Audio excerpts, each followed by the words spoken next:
Hey Addicts, welcome back. We're here for another manga review. This time we're going to be talking about Alita, and this is going to be the second volume of Alita. Now I know I'm showing the deluxe edition that I just did the unboxing of, so if you haven't seen the unboxing and you're curious of seeing this edition, go check that out. But we're going to break this up into how it was originally released. So, we'll go based off of the cover. So this is like technically the cover for the official volume 2, but obviously this is like the Omniverse version, so volume 3 is in here.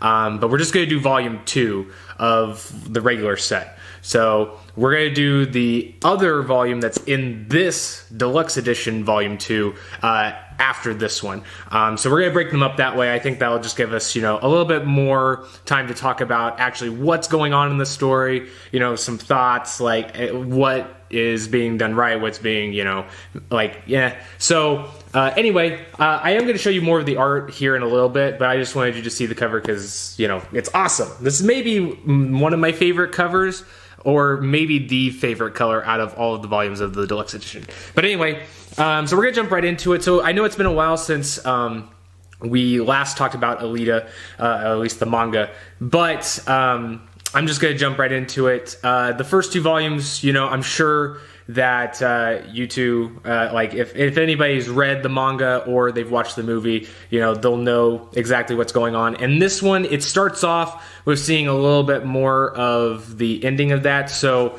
there's the cliffhanger that we got in the last volume with Yugo going after the man responsible for his predicament, and then Alita trying to make sure he doesn't get hurt, and we just basically get to see the ramifications of that. I'm not going to go into detail because if you've seen the movie or if you read the manga before, you know what I'm talking about.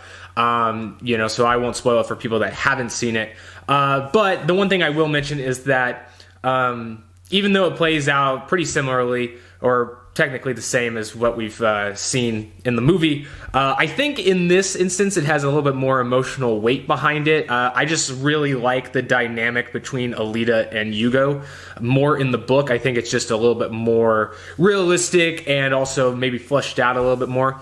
Not to say I don't like elements of it from the movie, but regardless, that is a different topic. So after we get, Alita kind of closing that chapter in her life, we get to see that she's moving on and she's trying to forget about a lot of things that have happened. So we actually see her separating herself from Ito, and Ito's actually, not going to take this lightly. He's wanting to find her, try to figure out, if she's okay. In this process, we get introduced to a new character, which is a big theme in this volume, I would say. A lot of setup and a lot of introductions. But this new character is Shamira, and again, not Japanese, so if I butcher some of these names, I know some of these names are also taken from European stuff, but names are not my forte, so I'm doing the best I can. But we get introduced to Shamira, and we'll touch a little bit more on her because she got a little bit of a deeper connection to somebody else that's going to be important into the story. But right now we just get her used as a way for Ito to find Alita, and we get to kind of the official, not the official, because we have gotten instances of Motorball before in the first two volumes, but this is where we really get it showcased, and you really get to see where the story is, taking its direction into.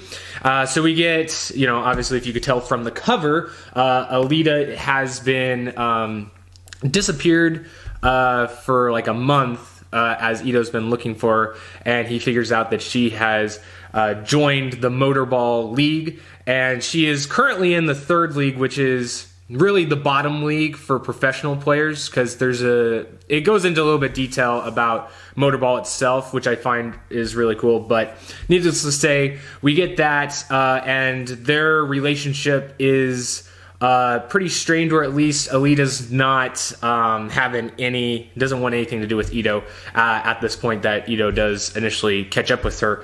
And so that leaves Ito in a very, I would not say self-destructive state, but just not in a really good frame of mind. His emotions, on a roller coaster. On the flip side of that, we get more focus with Alita and, her kind of shifting her focus of where she wants to go in life, what she wants to focus on as her main goal.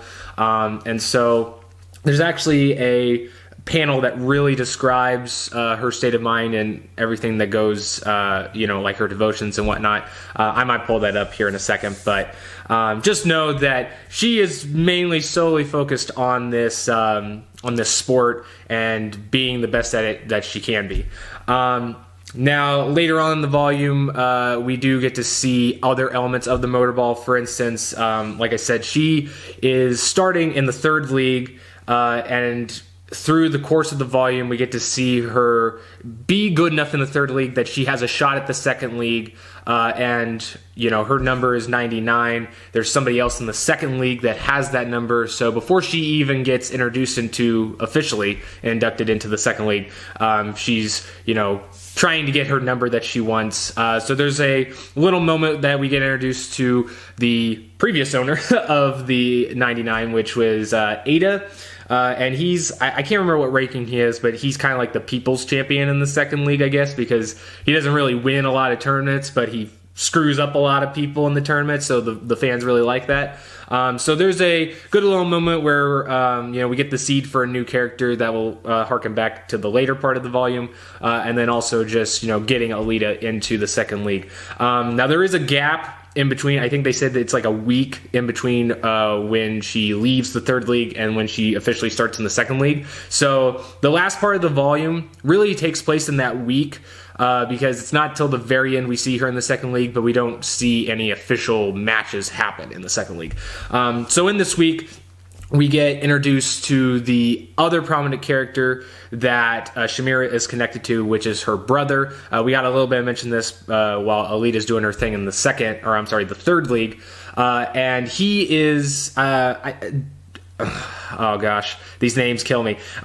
His name is Jasugan? However you want to say that. I think I probably had it right the first time. But he is the Motorball champion of all the leagues, or at least in the 1st league. And so we get to see that because Shamira has the previous connection with Ito, and then Ito being in a not very good state internally, Ito decides that he's going to join up with these two and help Jasugan. And I won't go into his reasoning why, because I think it is a really cool thing to get sent at you when you're reading the volume. But I really do like the twist in there. It's not like a traditional twist. It's just like, oh, it's something I wasn't expecting, but I love this because it's going to play as a really good dynamic. So the other thing we get is actually Alita meeting Jasugan, and they have a really cool... It's I love the initial introduction because we get a kind of like this battling of who's more powerful or who's stronger, because Alita in this volume, I actually do love her character, like her outward character, a lot in this volume, because you just get to see she's not necessarily cocky, but she's got kind of like a hothead personality, so she kind of does throw some lip in there, but it's mostly as like a like haha, but I really do like that. But you get to see a little bit of a connection between her and the champion, because they do share I would say not so much their ideologies, but just they're on the same power level, so there's a kind of a camaraderie there, I guess. Maybe that's the wrong term to use, but it's more of like a rivalry. There you go. But we get to see they have a little bet, like a small, well, it's not really a small stakes bet, but it is kind of like a street level bet with a friendly game of arm wrestling. And this really sets up what's going to be going on in probably the next volume, maybe 2 volumes, or however long they want to focus on the Motorball. But we basically get that they're going to be going up against each other in a rival match for like the champion title. So they set up the guy to be pretty powerful, so I do like that. There is one aspect of it that's like, they put it in there as like, I think you to like let the reader keep guessing at like how strong he really is, but I really hope that the initial show of power that we get from him is what is brought in when they finally do meet up. But like I said, that's basically the end of the volume, because then we just get her going into her first match, but not really. So there's we don't see an actual match happen, but we get introduction to some other characters that are probably going to be important later on. We get to see the previous character that I mentioned, Ada, the one that she competed for, the number 99, kind of be more of he's got kind of like a respect for her, kind of wants to be a buddy. So he's kind of like, doing his job of showing her the ropes, introducing her to other people, because in order to face Jisugen, she has to put together a team of like 5 players, I think it is. So she has to have a few other people on her team to actually compete against him. So this guy introduces Ada. He introduces some other people that we get introduced to. I did write down, I don't know how much they'll be important later, but I'll go ahead and mention them. So we get number 33, which is called Baselard, number 24, Scramasack, and number 9, Halberd. So we really only got a small interaction of them, so it's going to be hard to tell, how prominent they are going to be, but I think if they're doing a good job setting it up, so they might be, prominent ones in the next volume. I don't know, because I haven't read the next volume yet. But the cool thing about them is that, with Ada, I didn't go in much of what his character is, or what makes him interesting, but he does know several art styles, and each of these players that I just mentioned, they all focus on a different martial art. So that's pretty cool, and I think that's a cool thing to kind of play in there. It does give that Japanese-esque, or I guess I should just Asian-esque fighting in there, with kind of like a more, I would say more of like a Western feel, but maybe that's just because I'm perceiving it like that. But anyway, the other thing that we get is an introduction to a character that we just hear in like passing by, and it's her name is Crimson Wind, and she's number 7. And the only thing that makes me think that she might be a important character later on, I don't know, is maybe as like a villain or a rival, or maybe she'll actually be on Alita's team, because she is one that's known for her ridiculous speed, and she even caught Alita off guard just in passing. So I'm really excited to see her possibly show up in the next volume. I'm going to go ahead and take just a minute to show you some of the artwork before I get into my final thoughts, because that is one thing I really do appreciate about this series, is just how beautiful, not only, or I should say, it's beautiful and sleek at the same time, and maybe it's because part of it is just the way they decided to go with the, what would you call it, like the feel of the pages. It's got like a very smooth texture, so I think it helps bring out a lot of those lines and kind of textures they're going for. But also, I just think it's really fascinating to see all the different cyborg parts. Some of the weapons he comes up with. I'm a huge fan of sci-fi, so I just go geek mode over stuff like that. And there's definitely a lot of it in this volume. That's one thing in this volume, though. There's not like a whole lot of action, I would say, but it feels like a lot of action. So I think that's really well done in terms of the pacing. It really makes you. And I find most entertaining about this, or just get from this volume, is just the setup that we're going to get later on in the story. And that's Joe Sagan, by the way. If you've never seen him before, he's the champion. Everything they're setting up so far in this volume. And here's another shot. These chapter pages are something really to eye. Like, man, I don't normally pull books off my shelf just to look at them, but this is a series I could definitely just sit here after I've read it and just flip through the art, because it's just so. There's just a lot going on. Now, granted, some pages, like I showed you before, it doesn't have this level of detail in the background. But, man, when he does it, though, the city just looks really cool. There's actually, I think the first panel, or first page you get in this volume is, sorry, not in the volume, but the first page you get after you know that they're going to take a week off, and it just kind of shows you a bit of the city. That looked really cool. So I love it when it showcased that. Oh, crap. Well, let me see if I can find it real quick, because I thought maybe one of the coolest ones was the picture that showed the Motorball ring. Man, I had it up there, but I forgot that it was on the next page following. Probably not gonna get it. Sorry, guys. I should have remembered that. Oh well, maybe I'll show you in the next volume that I do, because I already lost my place. But yeah, so that's basically the volume. I really want to give this a gotta have it. So I think that's what my gut's telling me, so I'm just gonna do that. It is, again, you know, just keep in mind this is a lot of setup in a volume. It's definitely got enough action in there, and just the pacing of it, that I think you're gonna find it still very entertaining and engaging just on like that front. But I think what interests me more is just the setup of the characters we got introduced to and where the story is going to go, because they're already setting up a really good dynamics between the characters. You know, maybe some rivalry, some possible grudges, or you know, just because they got some characters got history between each other.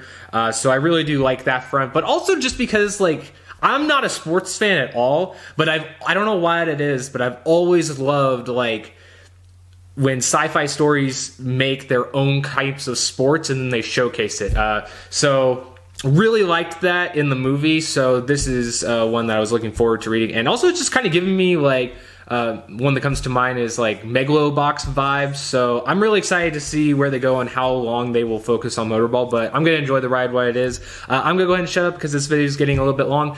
So we'll see you in the next volume. The next volume, I don't remember if these actually have volume names, but this is what the next volume cover will be like.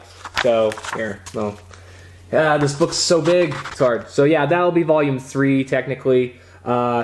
The one thing I didn't mention in, I guess also is just in real quick, because this is just more so in the edition than it is the volume. But they do, well, I don't know, part of this might have been included in the regular volume. Actually, it probably was. But it's all of like the different rules of Motorball, kind of focuses on another sport that the scrapyard has, and it goes over all the rules, goes over the different leagues, it goes over even how people can watch the sport, and it even adds some comedy stuff where because there's an interactive thing where they can put on a helmet and perceive it through the senses of the combatants, and it has a little thing where it's like, oh yeah, thieves go after those people when they can't tell what's going on around them. So fun stuff like that.